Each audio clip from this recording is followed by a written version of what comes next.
Gracia y paz. Estamos considerando los 4 puntos de vista sobre el arrebatamiento.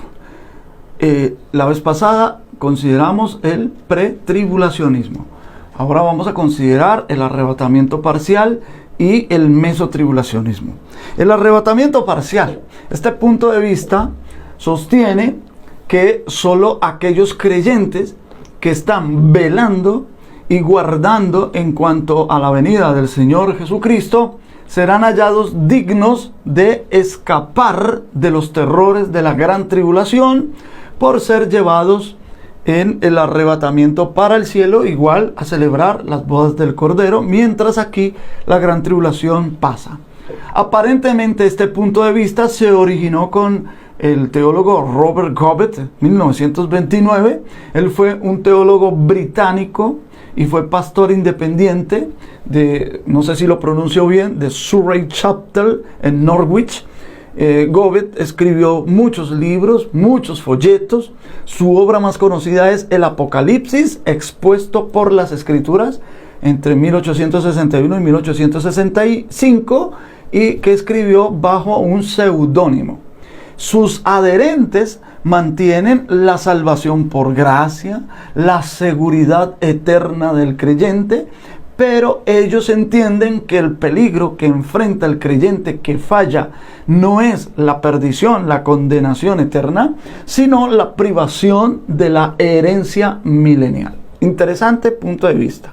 Por tanto, la primera resurrección es un premio para ellos que tienen que ganarse.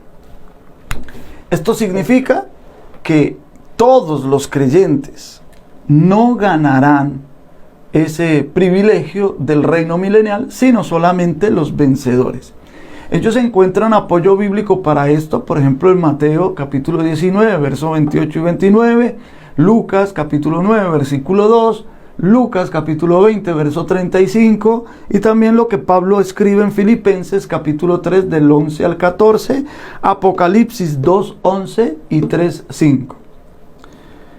Estas citas para que las puedan ustedes investigar más detenidamente, en donde se encuentran expresiones de Jesús donde promete galardón siempre y cuando haya primero un despojo, o la advertencia de si alguno que haya puesto la mano en el arado luego mire hacia atrás y que luego sea apto para el reino. Y también donde Pablo declara que él no ha alcanzado aún la perfección o la madurez y desarrollo. Y en apariencia él parece decir que es cierto si llegare a la resurrección.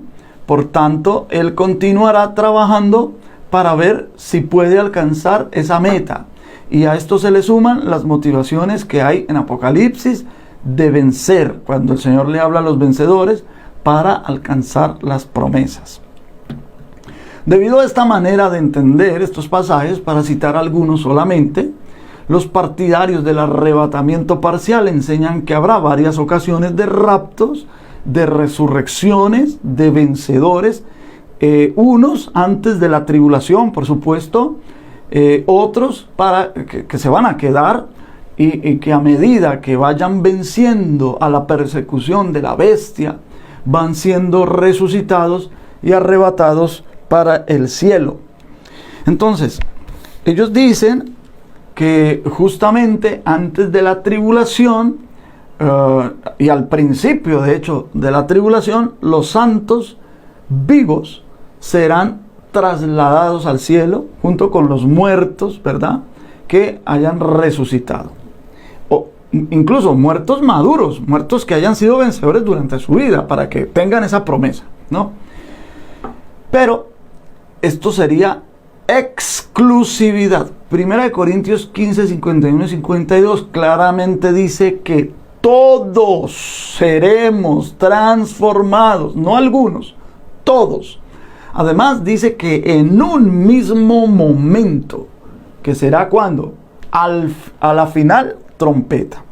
El arrebatamiento parcial necesita de resurrecciones especiales o parciales, lo que haría necesario un toque de trompeta cada vez que algún mártir que muera en la tribulación vaya a resucitar, para que la promesa se cumpla en ese creyente también. Y lo que implica que el Señor mismo, o que el Señor en persona, como en 1 Tesalonicenses 4:16, venga por ese o por esos creyentes que mueren durante la gran tribulación.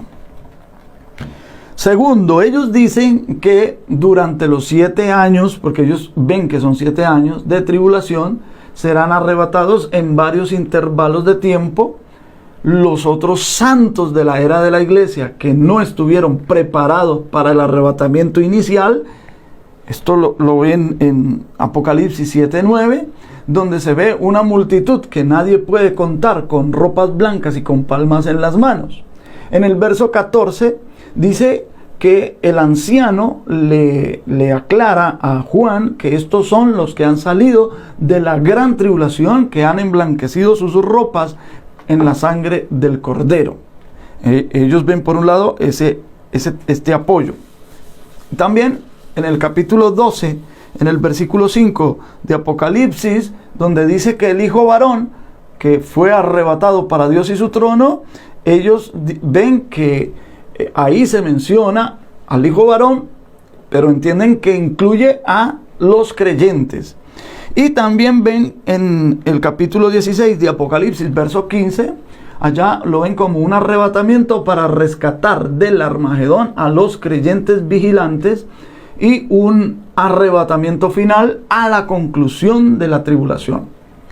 Pero el bautismo del Espíritu Santo, según 1 Corintios capítulo 12, versículo 13, coloca a todos los creyentes en el cuerpo de Cristo. De manera que todos los del cuerpo de Cristo experimentarán la promesa del arrebatamiento. Todos serán arrebatados y transformados cuando los muertos en Cristo resuciten. 1 Corintios 15, 51 y 52, digo un misterio, no todos dormiremos, pero todos seremos transformados en un momento, en un mismo momento. En tercer lugar, ellos también dicen que a la conclusión del milenio habrá una resurrección junto con la de los perdidos para creyentes que hayan sido excluidos de las anteriores resurrecciones que fueron premios. Estos creyentes estarán en el reino eterno, aunque habrán perdido el reino milenial. Interesante, tenemos que reconocerlo, pero debemos preguntar, ¿premio? ¿Premio? O sea, ¿el arrebatamiento es un premio? O no, el arrebatamiento no es un premio por vivir piadosamente, más bien la vida piadosa y el servicio de calidad serán recompensados con coronas, no con el arrebatamiento, no con el arrebatamiento. Podemos ver 2 Tesalonicenses 4:8 y otros textos sobre coronas que habla la Biblia, y en ninguna está relacionada con el arrebatamiento. Veamos ahora el otro punto de vista, que es el mesotribulacionismo. Uno de sus maestros más nombrados es J. Oliver Buswell, o Buswell. Fue un teólogo educador, constructor de instituciones, fue un presbiteriano, se desempeñó como capellán en la infantería durante la Primera Guerra Mundial. Después de pastorear en una iglesia presbiteriana en Milwaukee entre 1919 y 1922, se fue a una iglesia reformada en Brooklyn. Este punto de vista halla su respaldo en el discurso del Señor Jesús en el Monte de los Olivos de Mateo capítulo 24 y capítulo 25, y el argumento se desarrolla algo así. En primer lugar, ellos dicen que Mateo 24-27, que es el sermón del Monte de los Olivos, allá dice, porque como el relámpago que sale del oriente y se muestra hasta el occidente, así será también la venida del Hijo del Hombre, la venida, la parusía del Hijo del Hombre. Y que esto indica que es un arrebatamiento porque la palabra parusía que se usa allí también la emplea Pablo, exactamente la misma palabra la emplea Pablo para arrebatamiento en 1 Tesalonicenses 4:15.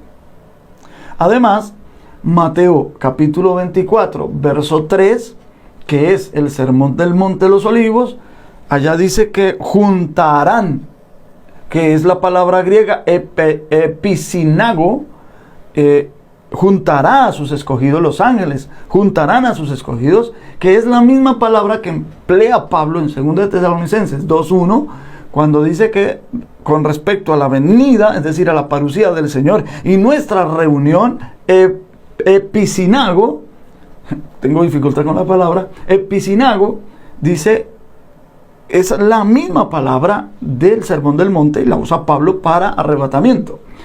Sin embargo, el mesotribulacionista alega que es un rapto realmente pues pretribulacional, porque entiende que la gran tribulación, ellos entienden que la gran tribulación se refiere solamente a los últimos 3 años y medio del periodo de 7, ellos también estiman un periodo de 7, y lo entienden así desde la profecía de las 70 semanas, pero el argumento parece más bien, bueno, por un lado respaldar una cronología pretribulacional, pero al mismo tiempo respalda la idea posttribulacional, puesto que estas comparaciones de palabras, parusía, episinago, parecen concluir más bien que el arrebatamiento y la segunda venida de Cristo en gloria son el mismo, o suceden en el mismo evento, o al menos ocurrirán al mismo tiempo. Segundo lugar, ellos dicen también que el arrebatamiento en el discurso del Monte de los Olivos lo preceden señales que deben avisarle a los creyentes que el arrebatamiento está cerca. Estas señales incluyen, por ejemplo, la difusión del Evangelio, como Mateo 24:14 lo dice, la aparición de la bestia, como Mateo 24:15 lo dice, la persecución general, como los versos 10 al 27 de Mateo 24 lo dice.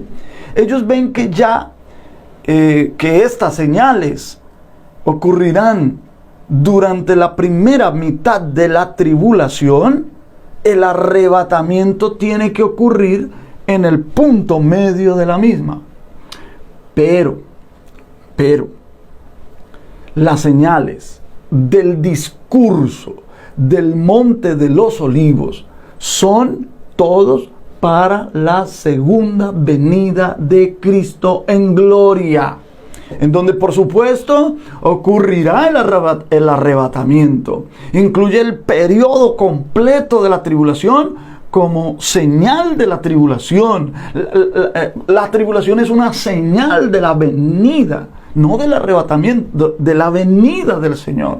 Entonces las preguntas hechas por los apóstoles en Mateo 24, el verso 3, fue una pregunta triple. Por un lado, ¿cuándo será destruido el templo? Dinos, ¿cuándo serán estas cosas? Se están refiriendo a la destrucción del templo. 2, ¿qué señal habrá de tu venida? No del arrebatamiento, de tu venida. Y tercero, ¿y qué señal habrá del fin del mundo? Ahí no preguntan señales sobre el arrebatamiento. En ninguna parte hay una pregunta respecto al arrebatamiento.